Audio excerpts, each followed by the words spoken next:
Hi hello ನಮಸ್ಕಾರ welcome back to ಶಮಾಶನ್ blogs. ಇವತ್ತು ನುಗ್ಗೆಕಾಯಿಂದ rice ರೆಸಿಪಿನ ತೋರಿಸ್ತಿದ್ದೀನಿ. ನುಗ್ಗೆಕಾಯಿ ಬಿರಿಯಾನಿ ಅಂತಲೇ ಹೇಳ್ಬೋದು. ತುಂಬ ಚೆನ್ನಾಗಿರುತ್ತೆ, ಟೇಸ್ಟು ಕೂಡ ಸಖತ್ತಾಗಿರುತ್ತೆ. ಒಂದ್ಸಲ ಟ್ರೈ ಮಾಡಿ ನೋಡಿ, ಹೇಗೆ ಮಾಡೋದು ಅಂತ ತಿಳಿಸ್ತೀನಿ ನೋಡಿ. ಬನ್ನಿ, ಇದನ್ನು ಮಾಡಲಿಕ್ಕೆ ಮೇಯ್ನಾಗಿ ನುಗ್ಗೆಕಾಯಿಂದ ಮಾಡೋದ್ರಿಂದ. ನುಗ್ಗೆಕಾಯಿ ನಿಮ್ಗೆ ಎಷ್ಟು ಕ್ವಾಂಟಿಟಿಲಿ ಬೇಕೋ ಅಷ್ಟನ್ನು ತೊಗೊಳ್ಳಿ. ನಾನು ಒಂದು 2-3 ನುಗ್ಗೆಕಾಯಿನ ಹೆಚ್ಚಿಟ್ಕೊಂಡಿದ್ದೀನಿ. ಆಮೇಲೆ ಸ್ವಲ್ಪ ಆಲೂಗಡ್ಡೆ, ಒಂದು ಈರುಳ್ಳಿ ಮತ್ತು ಒಂದಿಷ್ಟು ಈರುಳ್ಳಿ ಮಸಾಲೆಗಿದು, ಒಂದು 8-10 ಮೆಣಸಿನ್ಕಾಯಿ ಮತ್ತು ಸ್ವಲ್ಪ ಕೊತ್ತಂಬರಿ, ಅಲ್ಲ ಬೆಳ್ಳುಳ್ಳಿನ ತೊಗೊಂಡಿದ್ದೀನಿ.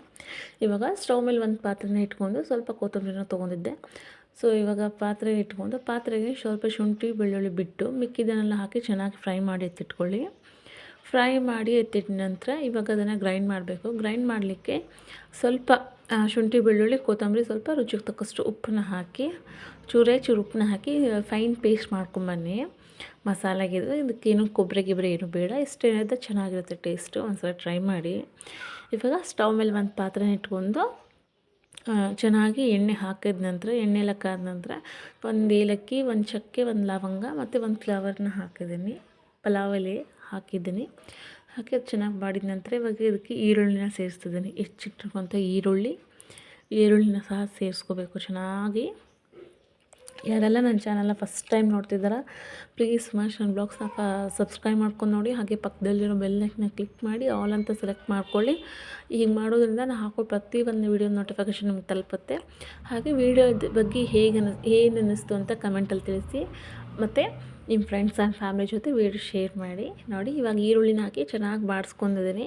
ಇವಾಗ ಬಾಡಿಸ್ಕೊಂಡ ನಂತರ ಆಲೂನು ಸೇರಿಸ್ಕೊಂಡಿದ್ದೀನಿ. ನಿಮ್ಗೆ ಯಾವ ವೆಜಿಟೇಬಲ್ಸ್ ಬೇಕು ನೀವು ಅದನ್ನು ಸಹ ಸೇರಿಸ್ಕೋಬೋದು. ಬಟಾಣಿ ಈ ಥರ ಎಲ್ಲ ಸೇರಿಸ್ಕೋಬೋದು.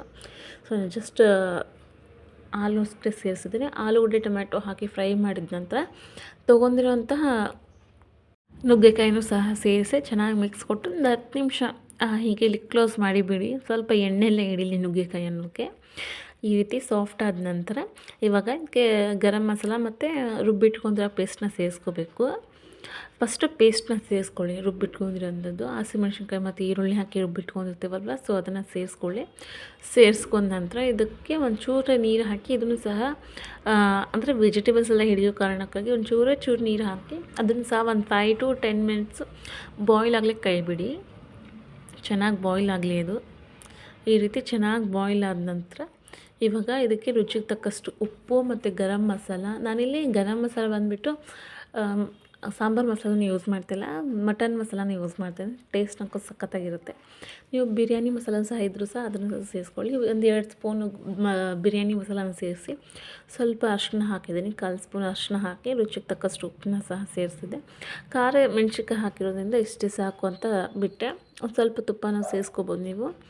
ಇವಾಗ ಇದಕ್ಕೆ ಒಂದು ನಿಂಬೆಹಣ್ಣು ಸಹ ಹಿಂಡಿ ಹಾಕಿದ್ದೀನಿ ನಾನು. ಹಾಕಿ ಚೆನ್ನಾಗಿ ಮಿಕ್ಸ್ ಕೊಡಿ. ಮಿಕ್ಸ್ ಕೊಟ್ಟ ನಂತರ ನೀವು ಎಷ್ಟು ಕ್ವಾಂಟಿಟಿಯಲ್ಲಿ ಮಾಡ್ತಿರ್ತಾರಲ್ವ, ಅಷ್ಟು ಅಕ್ಕಿನ ತೊಳೆದ್ಬಿಟ್ಟು ಚೆನ್ನಾಗಿ ಸೇರಿಸ್ಕೊಳ್ಳಿ. ನಾನು ಇಲ್ಲಿ 2 ಕಪ್ ಅಕ್ಕಿನ ಸೇರಿಸ್ತಿದ್ದೀನಿ. 2-3 ಕಪ್ಪು ಚಿಕ್ಕ ಕಪ್ಪಲ್ಲಿ ತೊಗೊತೀನಿ. 3 ಕಪ್ ಅಕ್ಕಿನ ಬಾಸುಮತಿ ರೈಸು ಮತ್ತು ಜೀರಾ ರೈಸ್ ಎರಡೂ ಮಿಕ್ಸ್ ಮಾಡಿದ್ದೆ ಅಷ್ಟೇ. ಅದನ್ನು ಹಾಕಿಬಿಟ್ಟು ಚೆನ್ನಾಗಿ ಎಷ್ಟು ನೀರು ಹಿಡಿಯುತ್ತೋ ಅಷ್ಟು ನೀರು ಹಾಕಿ 2 ವೀಸಲ್ ಕೂಗಿಸ್ಕೊಂಡ್ರೆ ಆಯಿತು, ರೈಸ್ ರೆಡಿ. ನೋಡಿದ್ರಲ್ಲ ಎಷ್ಟು ಸಿಂಪಲ್ಲಾಗಿತ್ತು ಅಂತ ಹೇಳಿ. ಒಂದ್ಸಲ ಟ್ರೈ ಮಾಡ್ತಿರಲ್ವ ಖಂಡಿತವಾಗಿಯೂ. ವೀಡಿಯೋ ಇಷ್ಟ ಅಂದರೆ ಏನು ಮಾಡಬೇಕು, ತಪ್ಪದೆ ಕಮೆಂಟಲ್ಲಿ ತಿಳಿಸಿ. ಹಾಗೆ ನಿಮ್ಮ ಫ್ರೆಂಡ್ಸ್ ಆ್ಯಂಡ್ ಫ್ಯಾಮಿಲಿ ಜೊತೆ ವೀಡಿಯೋನ ಶೇರ್ ಮಾಡಿ. ವೀಡಿಯೋನ ಕೊನೆವರೆಗೂ ನೋಡಿದ್ದಕ್ಕಾಗಿ ತುಂಬ ಥ್ಯಾಂಕ್ಸ್. ಬಾಯ್ ಆಲ್.